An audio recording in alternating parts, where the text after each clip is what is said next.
¿Cuál es Memo? El anaranjadito. ¿El anaranjadito? ¿Tú nunca viste la película? Mira, Memo. Yo pensaba que cuando yo era un niño, el pecadito Memo está aquí, pero mire, me lo encontré aquí en Isla Verde preso. Memo está preso aquí en Isla Verde en una pecera. Condado. En Condado aquí.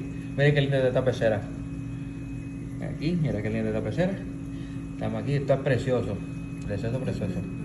Adiós, Memo. Mira Memo ahí. Adiós. Nemo. Memo. Nemo. ¿Cómo se llama? Nemo. Nemo. Sí. Bueno, ahí está, para los muchachos grandes de mi época, mira Memo aquí donde está preso, está arrestado aquí en la pecera aquí.